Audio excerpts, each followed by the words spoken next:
GNT special में आज बात सबसे बड़े युद्ध के अंत की। यूक्रेन युद्ध की जल्दी ही खत्म होने की उम्मीद जताई जा रही है, लेकिन इस बीच रूस ने यूक्रेन के एक शहर पर इस साल का सबसे बड़ा हमला कर दिया। 2 बैलिस्टिक मिसाइल दागी गई, 3 दर्जन लोग मारे गए, 100 से ज्यादा लोग घायल हैं। अब दुनिया हैरान है कि अगर सीजफायर पर बात हो रही है और ट्रंप को भरोसा है कि जंग खत्म होगी, तो फिर पुतिन ने इतना बड़ा हमला आखिर करवाया क्यों? क्या यूक्रेन में जंग और तेज होने वाली है? यूक्रेन ही नहीं, कुछ ऐसी ही तस्वीरें गाजा की भी हैं, जो कभी शहर हुआ करता था मगर अब इस तरह तबाह हो चुका है कि तबाही के लिए कुछ बचा ही नहीं। लोगों के पास खाने पीने की चीजें नहीं है, आशियाना नहीं है, अब इलाज के लिए अस्पताल भी नहीं है। इजरायली सेना ने अब उसके आखिरी अस्पताल को भी तहस नहस कर दिया। एक तरफ युद्ध विराम पर बातचीत हो रही है तो दूसरी ओर आईडीएफ के हमले जारी हैं। गाजा पहले ही वीरान हो चुका है। अब सीजफायर खत्म होने के बाद जो हमले हुए हैं उसने यहां की हर उम्मीद को खत्म कर दिया है। सवाल है कि हमास इसके बाद भी झुकेगा, समझौते के लिए इजराइल की शर्तें मान लेगा या फिर इजरायली सेना उसे मिटा कर ही दम लेगी। इस बीच एक अच्छी खबर यह है कि इजराइल और हमास के बीच समझौता भले ही नहीं हो पाया, पर बंधकों की रिहाई को लेकर हमास का रुख नर्म है।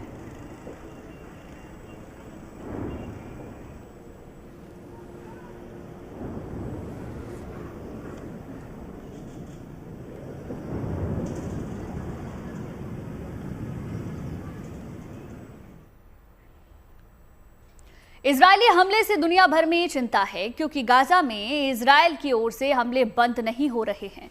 लोगों के पास खाने के लिए कुछ नहीं है, इलाज की सुविधा नहीं है, उनके पास गाजा छोड़ने के अलावा कोई चारा ही नहीं है। ऐसे में सवाल यह है कि आखिर कब युद्ध का अंत होगा। देखिए खास रिपोर्ट।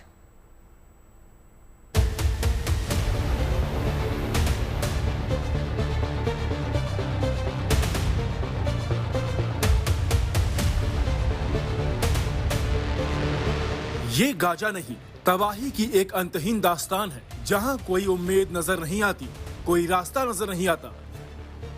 समझौते में पड़ी दरार के बाद हमास झुकने को तैयार नहीं और इजराइल की जिद है कि जब तक तोड़ेगा नहीं तब तक छोड़ेगा नहीं। लेकिन नतीजा वो लोग भुगत रहे हैं जिनका इस जंग से लेना देना नहीं। हमास को झुकाने के लिए इजरायली सेना अब गंभीर चोट पहुंचा रही है और लगातार अस्पतालों को निशाना बना रही है। मंगलवार को गाजा पट्टी के मुवासी इलाके में मौजूद एक फील्ड अस्पताल पर इजरायली सेना ने हमला बोला। इस हमले में एक डॉक्टर की मौत हो गई, 9 अन्य लोग घायल हो गए। कुवैती फील्ड अस्पताल के पास लाखों लोग एक बड़े कैंप में पनाह लिए हुए थे, पर इजरायली हमले के बाद वहां तबाही मच गई। हमले में कई मरीज और मेडिकल एक्सपर्ट जख्मी हुए हैं। ये पहली बार नहीं है। इजराइल ने पिछले 18 महीने की जंग के दौरान कई बार अस्पतालों को निशाना बनाया है। दलील दी है कि हमास के आतंकवादी ऐसे अस्पतालों में छिपे थे या मिलिट्री मकसदों के लिए अस्पतालों का इस्तेमाल कर रहे थे। 3 दिन पहले यानी रविवार को इजरायली सेना ने उत्तरी गाजा में इमरजेंसी देखभाल मुहैया कराने वाले आखिरी बड़े अस्पताल को तबाह कर दिया। अल अहली अरब बैप्टिस्ट अस्पताल की एक बिल्डिंग पर 2 मिसाइलों से हमला हुआ। इस हमले में इमरजेंसी और रिसेप्शन डिपार्टमेंट पूरी तरह तबाह हो गया। हमले के आसपास की इमारतों को भी नुकसान पहुंचा।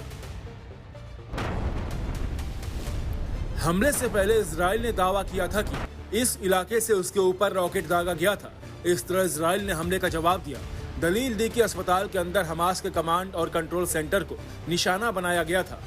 पर इजराइल के इस हमले में न सिर्फ अस्पताल तबाह हुए, बल्कि उसके पास मौजूद एक चर्च भी तहस नहस हो गया। ना तो अस्पताल बचे हैं और ना चर्च, ना आशियाने बचे हैं और ना सड़कें बची हैं। गाजा के हर इलाके में अब कुछ भी नहीं बचा जो बर्बाद हो सके। हाँ, रोती सिसकती जिंदगी है, बेहिसाब तकलीफें झेलते लोग हैं जिन्हें 2 वक्त का खाना भी मुश्किल से मिल रहा है। भोजन की भारी किल्लत है क्योंकि हमलों का असर सप्लाई पर पड़ा है।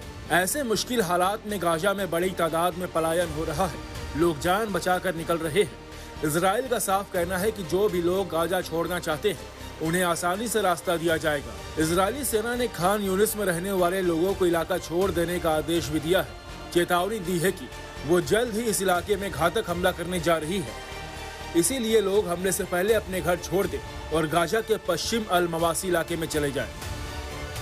इस बीच इजरायली सेना ने राफा का बाकी गाजा से संपर्क काट दिया है।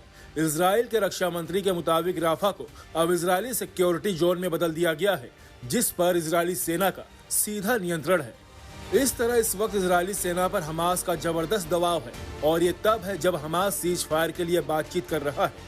मिस्र, कतर और अमेरिका की पूरी कोशिश है कि एक बार फिर हमास और इजराइल के बीच सीज फायर हो, हमलों का यह सिलसिला खत्म हो, पर बात बंधकों की रिहाई को लेकर अटकी है। इजराइल हर हाल में अपने लोगों की रिहाई चाहता है, जबकि हमास बंधकों की रिहाई से पहले जंग रोकने की गारंटी चाहता है। With the hostages, we're making progress.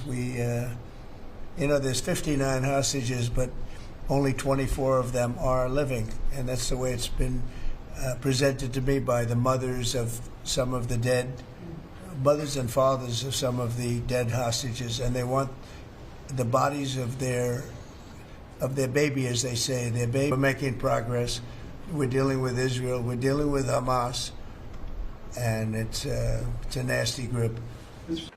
Cease fire पर समझौता कब और कैसे होता है, ये फिलहाल तय नहीं, पर एक बात साफ है कि जब तक हमास समझौते के लिए तैयार नहीं हो जाता, इजरायली सेना हर रोज गाजा में तबाही का ऐसा अध्याय लिखती रहेगी। मौत और जख्मों का आंकड़ा बढ़ता रहेगा। अक्टूबर 2023 में जब हमास ने इजराइल पर हमला किया था, उसके बाद इजराइल ने ऑपरेशन शुरू किया।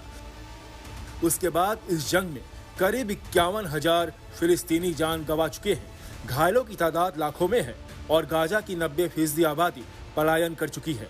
सीज फायर खत्म होने के बाद इजराइल ने जो हमले किए हैं, उसमें करीब 1,600 लोग मारे गए हैं। हालांकि हमास के खिलाफ खुद गाजा में गहरी नाराजगी है। कुछ दिन पहले बड़ी तादाद में लोगों ने हमास के खिलाफ प्रदर्शन भी किया था, पर फिलहाल गाजा की तस्वीर बदलती नजर नहीं आ रही। Bureau report, good news today. Hamas और इजराइल के बीच सीज फायर के लिए अमेरिका जी जान से लगा है। कतर में लगातार बातचीत हो रही है, लेकिन तमाम कोशिशों के बावजूद युद्ध विराम पर सहमति नहीं बन पाई है। वजह यह है कि इजराइल और हमास दोनों अपनी शर्तों पर अड़े हुए हैं। एक तरफ हमास युद्ध की पूरी तरह समाप्ति चाहता है, वहीं दूसरी तरफ इजराइल ने हमास के हथियार छोड़ने की मांग की है। हमास बिना गारंटी के इजराइल की शर्तें नहीं मानना चाहता। हालांकि इस बातचीत का एक बड़ा मकसद बंधकों की रिहाई भी है। पूरी तरह युद्ध विराम को लेकर भले ही सहमति नहीं बनी है, पर बंधकों की रिहाई को लेकर दोनों का रुख नरम दिख रहा है। ट्रंप के दबाव को देखते हुए माना जा रहा है कि हमास बंधकों की रिहाई के लिए तैयार हो जाएगा। हमास ने संकेत दिया है कि हमास के मुताबिक इजराइल के 45 दिनों के अस्थायी युद्ध विराम की पेशकश की है। अगर अस्थायी युद्ध विराम आगे बढ़ाया जाता है तो हमास फिलिस्तीनी कैदियों के बदले रिहा किए गए बंधकों की संख्या पर बात कर सकता है।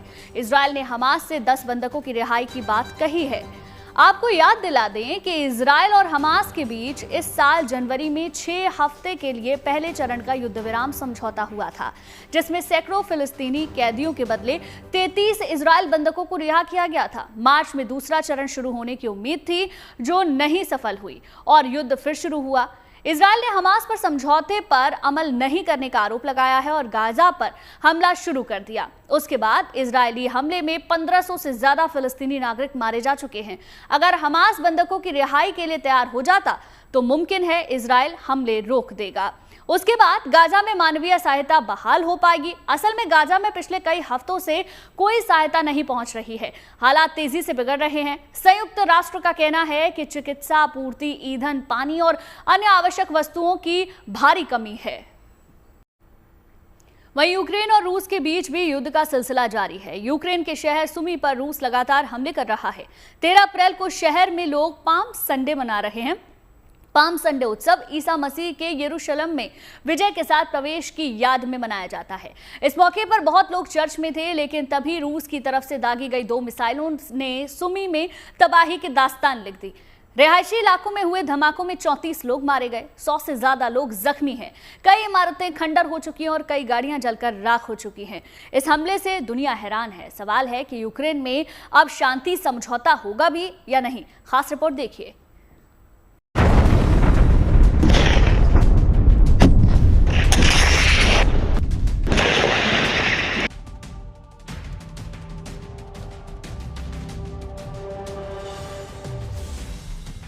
but I think it's a horrible thing. I think the whole war is a horrible thing.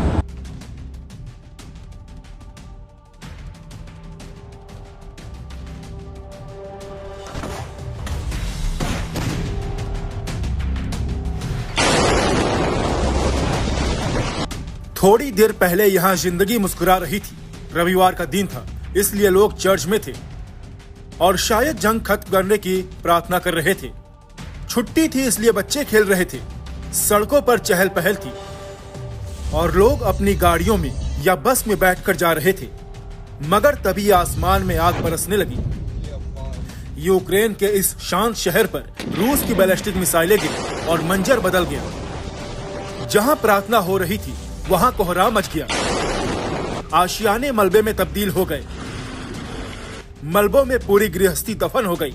गाड़ियां धू धू करके जली। यूनिवर्सिटी की इमारत जैसे खंडहर हो गई। रिहायशी इलाके में घर, दुकान, स्कूल कुछ भी सलामत नहीं रहा। हर तरफ आग और आसमान में धुएं का गुबार। बीच सड़क पर धमाका हुआ तो लोग संभल नहीं पाए। कोई लहूलुहान होकर गिरा, कोई सड़क किनारे ही मारा गया और किसी ने बस में बैठे बैठे ही दम तोड़ दिया। एक महिला किचन में खाना बना रही थी। धमाके से उसके सिर पर अलमारी गिर पड़ी। महिला, बुजुर्ग और बच्चे, इस हमले में करीब 34 लोग मारे गए। 100 से ज्यादा लोग जख्मी हैं और जो जख्मी हैं उनमें से कईयों की हालत ठीक नहीं। आग बुझाई जा रही है। घायलों को अस्पताल ले जाया जा रहा है। वैसे तो यूक्रेन युद्ध में अभी तक हजारों लोगों की मौत हुई है, पर सुमी पर हुए इस हमले को इस जंग का काला अध्याय माना जा रहा है, क्योंकि किसी एक हमले में अभी तक इतने लोगों की जान नहीं गई थी, और वो भी तब जब दोनों देशों में कुछ हद तक सीज फायर पर सहमति बन चुकी है। युद्ध रोकने के लिए लगातार बातचीत हो रही है। ट्रंप दावा कर रहे हैं कि जल्दी ही जंग खत्म हो जाएगी, तो फिर यूक्रेन पर ऐसा हमला क्यों? आखिर रूसी सेना ने सुमी के रिहायशी इलाके और आम लोगों को निशाना क्यों बनाया? इसका जवाब किसी के पास नहीं। Кири была в коридоре, улетела. Чел нет. Просто геноцид. गुस्सा है, नाराजगी है, बेहिसाब दर्द है। जिन्होंने अपनों को खोया वो इस तबाही के गवाह हैं, वो मौन है। जंग की ऐसी कीमत यूक्रेन के लोग 3 साल से चुका रहे हैं। यूक्रेन के हर शहर, हर इलाके में तबाही की ऐसी ही दास्तान है। मगर हैरानी इस बात पर है कि सुमी पर यह हमला उस वक्त हुआ है जब दुनिया समझौते की उम्मीद कर रही थी। यूक्रेन के मुताबिक रूस ने सुमी के केंद्र में 2 इस्कैंडर बैलिस्टिक मिसाइलें दागी। इनसे सुमी स्टेट यूनिवर्सिटी और उसके आसपास के इलाकों को निशाना बनाया गया। इस हमले में 20 से ज्यादा इमारतें क्षतिग्रस्त हुई हैं। 4 शैक्षणिक संस्थान, 1 कैफे तबाह हो गए। 10 कारें और 1 ट्राम भी बर्बाद हो गई। दावा किया जा रहा है कि इन मिसाइलों में क्लस्टर हथियार लगे थे, जिससे तबाही और भी ज्यादा हुई। Станом на цей час відомо про 34 убитих людини. Мої співчуття усім рідним та близьким. Це були 2 російські балістичні ракети. Перша влучила в будівлю, одна з будівель університету. Друга розірвалась фактично над вулицею. 117 людей були поранені, в тому числі діти, і, зокрема, дівчинка 25-го року народження. Удар прийшовся просто по центру міста у вербну неділю. Тільки абсолютно відбита сволота може робити таке. Сьогодні багато лідерів держав, дипломатів, багато звичайних людей з великим серцем висловили свої співчуття Україні, українцям. Засудили російський удар. Війни закінчуються, коли про злочини війни не забувають. І коли на агресора тиснуть достатньо. Саме цього зараз немає. राष्ट्रपति जेलेंस्की ने रूस पर दबाव डालने के लिए दुनिया से अपील की है। पूरे यूरोप में इस हमले के बाद गहरी नाराजगी है। अमेरिका भी रूस के इस हमलावर रुख से हैरान है और गुस्से में है। पर अब बड़ा सवाल है कि जिस जंग को खत्म करने के लिए ट्रंप ने पूरा जोर लगा रखा है, क्या वो खत्म होगी या फिर तनाव और बढ़ने वाला है? Bureau report, good news today. रूस के हमले से तनाव बढ़ गया है। कम से कम यूरोप के देशों ने तेवर सख्त कर लिए हैं। रूस को घेरा जा रहा है, उसकी नीयत पर सवाल उठाए जा रहे हैं, यानी ट्रंप पर दबाव बढ़ रहा है कि वो रूस को लेकर अपना रुख बदलें। ट्रंप प्रशासन में शामिल कई बड़े चेहरों ने भी इस हमले की आलोचना की है। सबसे बड़ा बयान खुद राष्ट्रपति ट्रंप का है। उन्होंने इसे भयावह बताया, इसे पुतिन की गलती माना है, मगर पुतिन को लेकर कड़वाहट अभी नहीं है, यानी कि ट्रंप को भरोसा है कि अभी भी सीज फायर पर समझौता हो सकता है। उधर जेलेंस्की ट्रंप से कह रहे हैं कि एक बार यूक्रेन आओ, समझौते से पहले यूक्रेन की बर्बादी देख जाओ। देखिए खास report.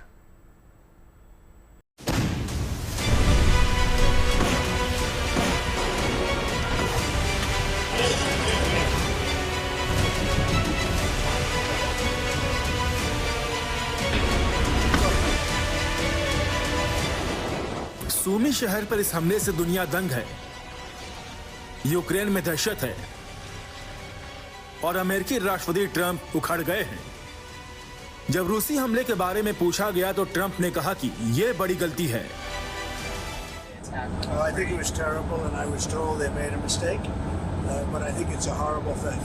I think the whole war is a horrible thing. I think the war is, for that war to have started, is an abuse of power.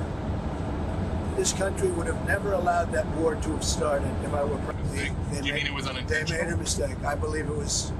Look, you're going to ask them. Trump ने राष्ट्रपति बनने के बाद सबसे बड़ा ऐलान यही किया था कि वो युद्ध को रोकेंगे। रूस और यूक्रेन के बीच सीज फायर डील होगी। और ऐसा नहीं कि ट्रंप ने कोशिश नहीं की। पिछले 2 महीनों से अमेरिका और रूस के बीच लगातार बातचीत जारी है। इस बातचीत की वजह से ही कुछ दिन पहले रूस और यूक्रेन एक दूसरे के ऊर्जा ठिकानों पर हमला नहीं करने के लिए राजी हुए। ब्लैक सी में भी जहाजों को निशाना नहीं बनाने पर सहमति हुई। ऐसा लगा कि धीरे धीरे बातचीत पूरी तरह सीज फायर की तरफ बढ़ रही है और आज नहीं तो कल युद्ध खत्म हो जाएगा। शुक्रवार को अमेरिका के विशेष दूत स्टीव विटकॉफ ने रूसी राष्ट्रपति व्लादिमीर पुतिन से मुलाकात की। ये बैठक 4 घंटे से ज्यादा चली, जिसमें यूक्रेन के साथ समझौते के सभी पहलुओं पर बात हुई। इस साल पुतिन के साथ ये विटकॉफ की तीसरी मुलाकात थी। लेकिन चिंता की बात यह है कि शांति समझौते पर हो रही बातचीत के बीच रूस लगातार यूक्रेन पर हमलावर है। पिछले हफ्ते एक रूसी बैलिस्टिक मिसाइल ने क्रीवी रीह में बच्चों के खेल के मैदान पर हमला किया। इस हमले में 19 लोग मारे गए, जिनमें 9 बच्चे शामिल थे। अमेरिका ने उस हमले की आलोचना दबी जुबान में की थी, मगर अब सूमी शहर पर जैसा हमला हुआ है उस पर अमेरिका ने कड़ी प्रतिक्रिया दी है।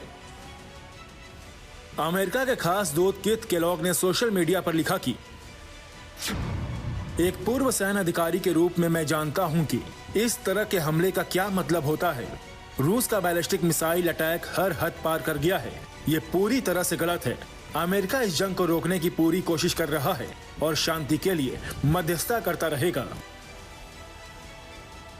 ट्रंप हर हाल में इस जंग को खत्म करना चाहते हैं, लेकिन सवाल है कि रूस के इस हमलावर रुख से क्या शांति पर बात होगी। अमेरिकी विदेश मंत्री मार्को रूबियो ने कहा है कि सूमी में हुए इस भयानक मिसाइल हमले के पीड़ितों के साथ अमेरिका की गहरी संवेदनाएं हैं। यही वजह है कि राष्ट्रपति ट्रंप और उनकी टीम इस युद्ध को खत्म करने के लिए लगातार कोशिश कर रहे हैं। उधर जेलेंस्की लगातार ट्रंप को बता रहे हैं कि पुतिन का इरादा शांति समझौते का नहीं, वो खुले दिल के साथ बातचीत नहीं कर रहे। सूमी पर हमले के बाद जेलेंस्की ने डोनाल्ड ट्रंप से आग्रह किया कि वो किसी भी फैसले पर पहुंचने से पहले एक बार यूक्रेन का दौरा करें और वहां की वास्तविकता देखें। असल में जेलेंस्की ट्रंप को दिखाना चाहते हैं कि इस युद्ध से यूक्रेन का क्या हाल हो गया है। सूमी पर हमले ने यूरोप की चिंता बढ़ाई है और बातचीत के लिए ट्रंप की पहल पर सवाल उठने लगे हैं। यूरोपीय संघ ने कहा कि जबकि यूक्रेन युद्ध विराम के लिए तैयार है, रूस की बर्बरता बढ़ती जा रही है, इसे रोकना होगा। वहीं फ्रांस के राष्ट्रपति मैक्रोन ने तीखे तेवर दिखाए। उन्होंने कहा कि रूस पर सख्त कार्रवाई के बिना शांति मुमकिन नहीं। अब देखना है कि सूमी पर हुए हमले के बाद ट्रंप का रुख क्या रहता है। क्या वो इसे गलती मानकर भूल जाएंगे या रूस को लेकर लहजा बदलेंगे। कुछ दिन पहले ट्रंप ने सख्ती दिखाते हुए कहा था कि अगर रूस समझौते के लिए तैयार नहीं होता तो उस पर अतिरिक्त टैरिफ लगाएंगे। यानी उन देशों पर टैरिफ बढ़ा देंगे जो रूस के साथ व्यापार करते हैं। मगर ट्रंप की चेतावनी का रूस पर कोई असर दिखाई नहीं दे रहा। समझौते की बातचीत भी किसी दिशा में जाती नजर नहीं आ रही। मगर अमेरिका को अभी भी उम्मीद है कि जंग में हो रहे नुकसान को देखते हुए रूस समझेगा, समझौते के लिए तैयार होगा। अमेरिका और ट्रंप की इसी भरोसे पर शांति की उम्मीद टिकी है। Bureau report, good news today.